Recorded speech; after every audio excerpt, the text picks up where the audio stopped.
ആരാ? അച്ചാറിന്റെ കാര്യം പറഞ്ഞിരുന്നില്ലേ കടയില്? ആ, എല്ലാം ഉണ്ടാ? എല്ലാം ഉണ്ട്. ആരാടാ? ഇപ്പൊ പുതിയതായിട്ട് ബിസിനസ് തുടങ്ങിയിട്ടുണ്ട്. ഹോം മെയ്ഡാ, ഇവര് തന്നെ ഉണ്ടാക്കണ. നല്ല അച്ചാറാ. ഞാൻ പോയി പൈസ എടുത്തിട്ടുണ്ട്. എത്രയായി? 2230 2000 തന്നാ മതി. ഞാൻ എടുത്തിട്ട് വരാവേ. എന്തിനാ ഇങ്ങോട്ട് വന്നേ? ഇതായിരുന്നു വഴക്കുണ്ടാക്കുന്ന ഭാര്യ. ആണെങ്കിൽ ഇത് എന്റെ വീടാന്ന് പറഞ്ഞിട്ടല്ലേ നീ വന്ന? അല്ല, ഞാൻ അറിഞ്ഞില്ല. നീ എന്തറിഞ്ഞില്ലെന്ന്? ഇന്ന് രാവിലെയും കൂടെ നീ വിളിച്ചപ്പോ നീ എന്താ പറഞ്ഞു? എനിക്കൊരു ഡെലിവറി ഉണ്ട്, ഞാൻ അതിന് പോണെന്ന്. നീ ഇത് എന്റെ വീടാന്ന് അറിഞ്ഞിട്ട് മനഃപൂർവ്വം വന്നതാണ് കൊച്ചു. എന്റെ ജീവൻ നശിപ്പിക്കുകയാണ് നിന്റെ ഉദ്ദേശം. നടക്കത്തില്ല കൊച്ചു.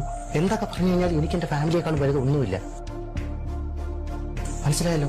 ഞാൻ അവള് തമ്മിൽ പല പ്രശ്നങ്ങളും കാണും, ഞങ്ങളത് പറഞ്ഞു തീർക്കുകയും ചെയ്യും. അതിന്റെ ഇടയിൽ കൂടെ നീ കയറി വരാൻ നിൽക്കല്ലേ. ഇത് മനഃപൂർവ്വം നീ ചെയ്തതാണ്, എനിക്ക് ഉറപ്പാണ് കൊച്ചു.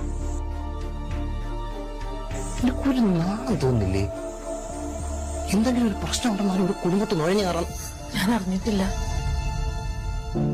എനിക്ക് മനസ്സിലായില്ല.